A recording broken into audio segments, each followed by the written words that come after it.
l'enlèvement et tout le reste, et j'avais peur. Bonsoir frère David. Oui, bonsoir Papa Roméo. Voudriez-vous vous présenter pour ceux qui ne vous connaissent pas? Merci beaucoup. Moi, c'est le frère David Mokama. Je suis serviteur dédié à l'Église de la Compassion et aussi économiste de formation et aussi, bien entendu, je suis blogueur.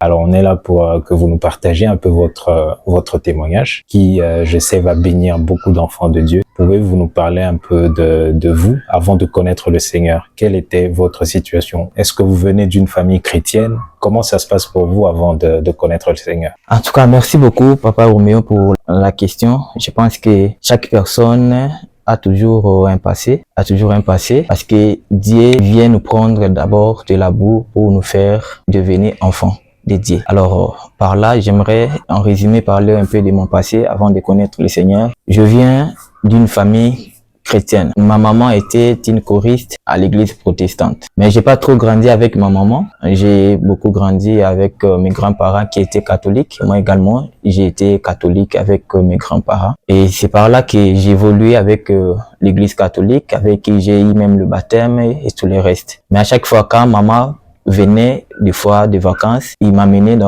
à l'église protestante. Mais avec ça, j'étais toujours une personne qui ne vivait pas la parole de Dieu comme il faut. Malgré que je partais à l'église, j'étais aussi à l'église catholique et tout le reste. Mais je ne vivais pas la parole de Dieu dans son entièreté, ou genre mettre ça en pratique en tout cas. Et j'ai grandi vraiment comme ça jusqu'à ce que j'ai obtenu mon diplôme d'État parce que j'étais à l'Équateur. Quand je suis venu ici à Kinshasa pour mes études universitaires, et c'est par là que c'était en G1 à l'Inikin.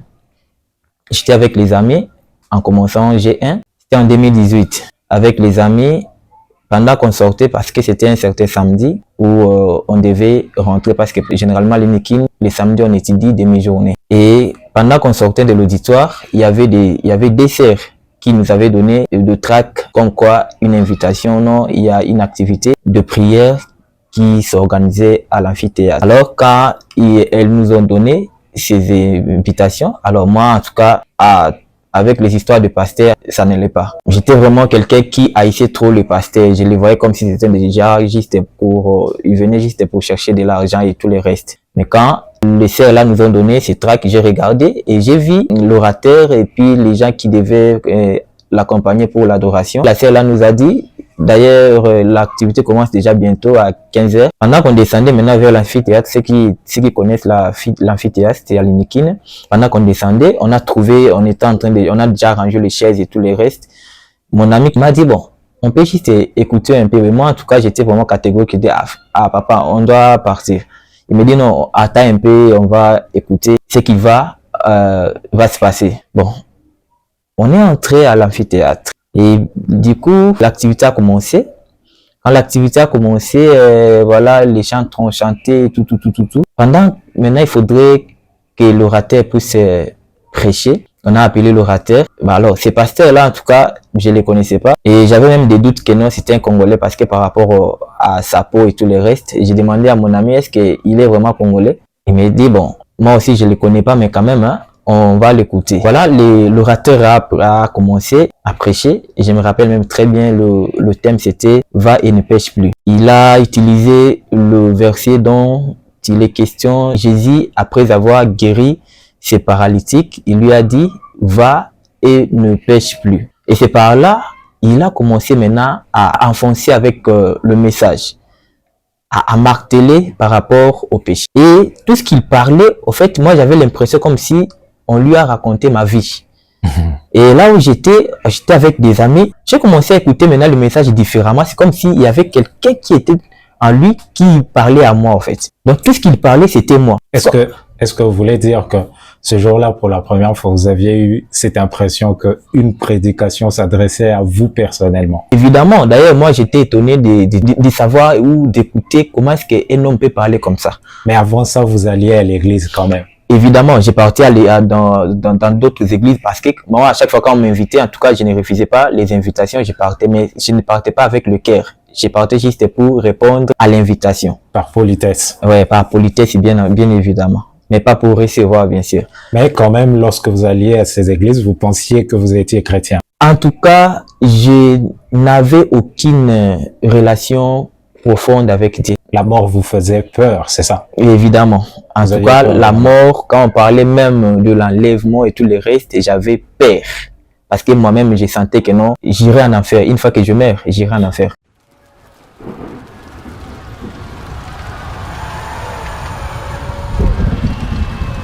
Donc, dans votre cœur, il y avait comme une voix qui vous disait que si tu meurs maintenant, tu pars en enfer. Justement, justement. Ok. Et le pasteur prend la parole. Oui, le pasteur prend la parole, il a commencé à prêcher. Je l'ai écouté différemment parmi tant de prédicateurs que je les ai écoutés à chaque fois quand on m'invitait. Et quand il a commencé à parler, au-dedans de moi, je sentais comme si j'étais, mais on lui a parlé de moi ou comment? J'ai commencé à avoir peur. D'ailleurs, j'avais même l'impression que non, il peut venir vers moi pour me prendre par la main. C'est comme ça que j'avais même peur, j'ai commencé à avoir l'impression de quitter le lieu. Mais j'avais senti comme si quelque chose qui m'avait vraiment saisi de rester là. Même les amis qui étaient tout autour de moi, en tout cas, avaient connu que non, il y a quelque chose qui ne va pas avec moi. Là où j'étais assis, mais j'ai commencé à glisser. Et du coup, je commence à pleurer comme un enfant. Vous pleurez sur vos péchés. Oui, je m'étais vu comme si jamais Jésus revenait à ce moment, j'allais rester. J'ai commencé à pleurer en glissant, j'ai commencé à pleurer, même les amis qui étaient tout autour de moi, ils étaient étonnés, mais ils ne savaient quoi me poser la question, qu'est-ce qui se passe avec toi? Mais moi, personnellement, je savais que non, il y a quelque chose qui ne va pas au-dedans de moi. J'ai pleuré comme un enfant jusqu'à ce que quand il a fini son speech, il a fait l'appel au salut. J'étais la première personne à passer. Quand il a prié, on a fait la prière au salut. L'ami qui était avec moi, mon ami là, on est descendu avec lui, on ne se parlait pas. Jusqu'à ce qu'on a pris les transports, même dans les transports, on ne se parlait pas. D'ailleurs, lui, il savait que non, il y a quelque chose qui s'est passé à moi. Yes. Jusqu'à ce que je suis arrivé à la maison, je m'étais enfermé 2 jours. Je ne sortais pas. Même à la maison, les gens étaient étonnés. Mais qu'est-ce qui se passe? Peut-être, il y a même des gens qui pensaient que j'étais malade. J'ai pleuré en chambre, j'ai pleuré comme un enfant. Et bizarrement, comme j'avais ces tracts, j'ai regardé maintenant dans le tract, j'ai vu l'adresse de l'église. Et du coup, il y avait un grand frère avec qui on habitait sur la même avenue. Je lui ai posé la question si le pasteur, s'il le connaît. Il me dit, oh, je le connais d'ailleurs, je pars souvent dans son église. Je lui ai dit, ok, d'accord, en tout cas, moi aussi je dois aller là-bas. Il m'a accompagné, c'était un certain dimanche. Je suis allé, après le culte, je suis allé voir le service de baptême et tout. Je m'étais inscrit pour le baptême, j'ai commencé le baptême. J'ai été baptisé et puis après le baptême, il fallait commencer directement les affermissements, mais j'avais arrêté parce que j'avais déménagé. Maintenant, là où j'étais parti, c'était vraiment très loin de l'église. Et pendant ce temps-là, je n'arrivais plus à partir à l'église. Et ce qui a fait que non, je me rétrogradais un peu. C'est-à-dire le fait que vous ne soyez pas au contact des autres frères et sœurs, voilà, ne vous a pas encouragé à voilà, continuer dans je me rétrogradais un peu, me rétrogradais un peu. Et quand maintenant j'ai quitté chez le parent, je suis allé maintenant habiter chez mon oncle. C'est là maintenant j'ai trouvé son fils qui priait dans cette église. Ok. Voilà. Comme quoi Dieu fait bien les choses, quoi. Voilà, oui. Lui maintenant il priait déjà dans cette église. Il était aussi aux affermissements. Okay. Et c'est par là maintenant on a commencé à partir avec lui et jusqu'à ce que je m'étais inscrit aux affermissements et jusqu'aujourd'hui en tout cas j'ai fini les affermissements et jusqu'à ce que je suis devenu serviteur. Alors juste quelque chose que je pourrais ajouter par rapport pendant le moment des affermissements, parce qu'à ce temps-là en tout cas quand j'ai commencé les affermissements, je voulais à tout prix connaître Dieu. Je voulais vraiment les connaître. Je sentais vraiment au-dedans de moi envie vraiment de connaître Dieu. Un jour, au niveau 3 des affermissements, on avait une nuit de prière. Et cette nuit de prière, j'étais à l'université, il fallait que je puisse me rendre à l'église, mais j'étais tellement fatigué parce que j'étais rentré très tard. C'est déjà vers 21h, 22h comme ça, j'ai dit non, je ne pars plus. Et notre formateur, puisque j'étais le CP, il m'a appelé, il me dit mais je vois presque tout le monde, mais toi, tu n'es pas là, pourquoi? Je lui ai dit non, formateur, j'étais à l'université, je suis rentré vraiment tard, fatigué, je ne saurais pas venir. Il m'a dit, non, je dois te voir ici. J'ai dit, mais formateur, c'était, en tout cas, ce sera difficile. Il me dit, prends la moto, mais moi, je vais payer, je vais te voir ici. Alors, j'ai obéi quand même à ce qu'il m'avait dit. j'ai pris la moto et je suis allé. Alors, je n'avais pas vraiment envie de prier parce que je sentais vraiment la fatigue. Jusqu'à ce que la prière a commencé, c'était à 0 heure. En tout cas, tellement que j'avais vraiment la fatigue, j'ai dit non. Si je reste ensemble avec les autres vont remarquer que non, je ne prie pas. Je dois me retirer pour les laisser tranquilles. Alors, je m'étais un peu retiré. Les autres étaient en train de prier. La prière a commencé. Moi, maintenant, j'étais assis sur un béton en leur donnant le dos. Là-bas, on priait. Moi, j'étais assis parce que je sentais la fatigue. Et après 30 à 40 minutes, j'ai vu vraiment comme si on a sorti un écran devant moi. On est en train maintenant de projeter ma vie passée avant que je sois converti. Quand j'ai commencé à regarder, je dis mais ça c'est moi non? Ce n'est pas que j'étais endormi. Comme ça, et j'ai commencé maintenant à avoir peur, les frissons. Je dis mais c'est moi qui faisais tout ça. C'était comme ça un étonnement. Je dis mais j'étais où Seigneur? Et pendant que je parlais comme ça, j'ai senti une compassion au-dedans de moi. J'ai commencé à pleurer. Pendant que je pleurais, je sentais vraiment que non, il y avait l'amour de Dieu. J'avais vraiment l'amour de Dieu. Et pendant ce temps, j'ai commencé à pleurer. J'ai commencé à dire merci Seigneur parce que tu m'as sauvé, merci vraiment. Et petit à petit, pendant que je parlais de ça, je commence maintenant à sentir comme s'il y a un vent qui vient, qui commence maintenant à me transporter, un vent. Là, maintenant, je me suis laissé diriger par ce vent. Et du coup, là où j'étais assis, je suis tombé. Quand j'ai tombé, c'est comme si un tourbillon qui m'a pris, ça a commencé à me faire tourner. Tourner comme un tonneau vide. J'ai tourné, j'étais au-dedans de l'église, commence maintenant à tourner rapidement vers la porte. Je suis même sorti dehors jusqu'à l'extérieur. Maintenant, je savais que non, il y avait des gens qui me suivaient. Les gens qui priaient, ils ont arrêté de prier, ils ont commencé maintenant à me regarder. Notre formateur m'a suivi d'ailleurs. Là, maintenant, j'ai tourné. Pendant que j'ai tourné, et directement, je me suis vu dans un endroit, en tout cas, c'était beau. L'espace où je m'étais retrouvé, même physiquement comme ça, je n'ai jamais vu, voire même à la télé, je n'ai jamais vu. Je me suis retrouvé dans un espace où il y avait des verdures, je ne voyais même pas les extrémités. Mais l'atmosphère qui était là, en tout cas, c'était waouh. Maintenant, moi, ça m'étonnait, je me demandais, mais je suis où? Mais la beauté maintenant de cette verdure, je me disais, mais où est-ce que je me retrouve maintenant? J'ai commencé maintenant à regarder, c'est comme si c'était vraiment une étendue où c'est bien arrangé par le jardinier. C'était beau, je vous dis. Et j'ai commencé maintenant à avancer, un pas, deux pas. Quand j'ai regardé maintenant en bas, j'ai vu un chemin, un petit chemin asphalté. Donc, c'était vraiment long, un chemin long. Et j'ai commencé maintenant à suivre ce chemin. En suivant ce chemin, et directement, j'ai senti à droite de moi, c'est comme s'il y avait quelqu'un qui m'accompagnait. Et du coup, quand j'ai regardé comme ça, j'ai vu effectivement, c'était quelqu'un habillé en blanc. Maintenant, il était élancé. Je voulais maintenant, en fait, identifier son visage. Quand seulement j'ai voulu le regarder, je n'arrivais pas à le regarder parce que le visage, en tout cas, rayonnait de manière exceptionnelle. À chaque fois, donc, si je veux le regarder, directement, je baisse la tête. Du coup, je sens maintenant mon format me prendre par la main. Quand il m'a saisi, j'ai commencé maintenant à lui dire, formateur, ne me laisse pas, ce que je suis en train de voir, c'est tellement fort. Et pendant que je parlais comme ça, lui était toujours là. J'ai commencé à pleurer. Et du coup, je lui ai dit, non mais, Seigneur, ne me fais pas du mal. Seigneur, s'il te plaît, ne me fais pas du mal. Et puis, lui me dit, avant d'abord de dire, il m'a saisi par la main. Quand il m'a saisi par la main, j'ai senti vraiment un amour non, je n'ai jamais expérimenté. C'est comme si j'étais vraiment dans une chaleur. Maintenant, on a versé sur moi de l'eau froide.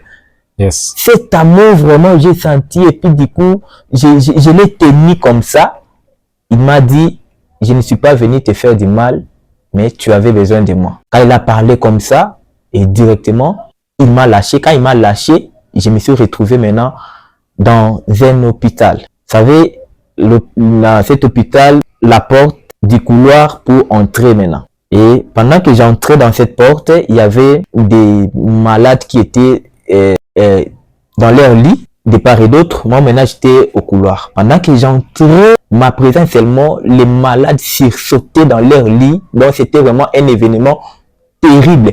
Partout où j'ai passé, où il y avait des malades, des paralytiques, marchaient juste à mon entrée. C'était vraiment terrible. Et tout cela s'est passé ce n'est pas que j'étais endormi. C'est comme ça, donc vraiment c'est quelque chose qui m'est arrivé comme ça. Et j'ai fait le tour de cet hôpital. Partout il y avait des malades. Les malades guérissaient juste par ma présence. Et après, quand je suis sorti, pendant que je sortais, le Seigneur maintenant me fait voir beaucoup de choses de ma famille. Avant qu'on aille plus loin, je veux vraiment faire comme je le sens dans mon cœur maintenant, comme le Saint-Esprit me conduit. Est-ce qu'on peut prier maintenant là pour quelqu'un qui est malade et qui regarde cette émission et qui a besoin d'être guéri par le Seigneur de manière surnaturelle? Si vous pouvez prier pour quelqu'un qui est malade en ce moment, et je crois que le Seigneur peut le toucher juste au travers de cette émission et il pourra être guéri. Seigneur, Dieu de grâce, Dieu de bonté, Père éternel, tu dis dans ta parole, c'est par tes maîtrises que nous sommes guéris. Père éternel, rien n'est impossible à toi, ô Dieu. Père, j'ai prié Dieu pour toutes les personnes en ce moment qui souffrent, toutes les personnes en ce moment qui sont malades, toutes les personnes en ce moment qui ont quelque chose qui les dérange. Père éternel, rien n'est impossible à toi. C'est par tes maîtrises que nous sommes guéris. Seigneur, tu as dit dans ta parole, je vous ai donné le pouvoir de marcher sur les scorpions, sur les serpents, sur toute puissance de l'ennemi et rien ne pourra vous nuire. J'ai prie, Seigneur, que la personne qui suit cette vidéo puisse expérimenter ce miracle à l'instant. Père éternel, ta parole est réelle. Jésus est le même hier, aujourd'hui, éternellement. Père éternel, que ta parole puisse prendre la vie dans la vie de quelqu'un. Je prie, Père éternel, qu'en ce moment, au Dieu de gloire, que ta puissance puisse saisir quelqu'un, que celui qui regarde ces vidéos soit saisi par ton onction, par ta puissance, oh Dieu. Je prie, oh Dieu de gloire, et que tu puisses saisir cette personne qui a tant souffert. Oh Dieu de gloire, tu nous as sauver en fait que nous puissions être des canaux de bénédiction. Oh Dieu de gloire, au travers de cette vidéo, je crois qu'il y a une onction, Seigneur, qui accompagne cette vidéo et que chaque personne qui visualise cette vidéo soit saisie par ton onction et que le Saint-Esprit puisse les toucher par le nom puissant de Jésus. Rien n'est impossible à toi, Seigneur. Rien n'est impossible à toi, Jésus. Tu as dit dans ta parole, crois seulement et vous verrez votre miracle. Je prie, Père éternel, que au travers de cette vidéo, au Dieu de gloire, au travers de cette image, au Dieu de gloire, et que chaque personne puisse recevoir, Seigneur, sa part au nom de Jésus. Je prie, Père éternel, que ton onction, Seigneur, puisse transporter quelqu'un là où il est, au Dieu de gloire, là où quelqu'un est assis sur sa chaise roulante, et qu'il puisse quitter sa chaise roulante au nom puissant de Jésus, et que celui qui a ses béquilles, Seigneur, puisse relâcher ses béquilles au nom puissant de Jésus, Seigneur. Je prie, Père éternel, que cette vidéo soit accompagnée par ta puissance. Au nom de Jésus, la même puissance qui m'a changé, la même puissance qui m'a pris dans la boue. Aujourd'hui, Seigneur, je suis ton serviteur. Je prie, Père éternel, que ton onction, Seigneur, puisse accompagner cette vidéo. Au nom de Jésus. Oh, Saint-Esprit de Dieu, remplis, Seigneur, cette vidéo. Rabrasso libraï de vaste. Rizia keria mande lebo shalade. Rizivali keria suta ketabea. Keria suta kalea de ale. Rezi keria mande lebo shalade de sosalia keria suta lea de. Rekazi kalia keria mande lea pade solide. Rizi kalia keria subra de vaste ade. Rezalia kuria kuta pali de vale koria suta lea de. Shalabalade salidesa. Seigneur, nous te prions, Dieu, nous te prions, Père éternel, accompagne, Seigneur, cette vidéo par le signe, les merveilles et les miracles, Père éternel, que cette vidéo, Dieu de gloire, que t'accompagne la famille, Seigneur, que vive à célébrer. Brai Devas, Koria Suta Pale Devas, Teleade, Ruzis Telea Neteria Suta Pale Devas, Roziba Legeria no Salede Achala Braide, Rosia Tekeleade. Seigneur, nous croyons fermement, Seigneur, que ta parole est vraie. Tu as dit dans ta parole que mes paroles sont esprit et vie. Amen. Ta parole est esprit et vie, Seigneur. Et nous croyons fermement, Seigneur, qu'au travers de cette parole, que chaque personne qui va visualiser cette vidéo va retrouver sa part au nom puissant de Jésus. Au nom de Jésus. Je prie, Père éternel, Seigneur, que par te maîtriser que nous sommes guéris, Père. Je prie que chaque personne puisse être bénéficiaire de cette parole au nom de Jésus. J'ai ainsi prié. Amen. Au nom de Jésus. Amen. Amen. Merci beaucoup. C'était trop puissant. Le Saint-Esprit est là, vraiment. Si toi qui suis cette vidéo, tu as la foi, tu peux appliquer ta foi dans les paroles qui ont été prononcées. Je crois que Dieu peut te toucher. Je peux le ressentir maintenant. Le Saint-Esprit est vraiment là. Et cette vidéo va traverser les générations. Et je sais que vous allez peut-être la voir 5 ans après, 10 ans après. Mais il y a quelque chose dans cette vidéo, dans cette prière que nous venons de faire. Que Dieu vous touche dans le nom puissant de Jésus-Christ. Merci, Papa David. Je ne sais pas si on peut continuer de faire l'émission avec ce qui vient de se passer là maintenant. C'était très fort. Et voilà, je pense que pour les prochains détails, on va peut-être faire une autre vidéo par rapport à ça. Mais pour aujourd'hui, je crois qu'on peut s'arrêter là.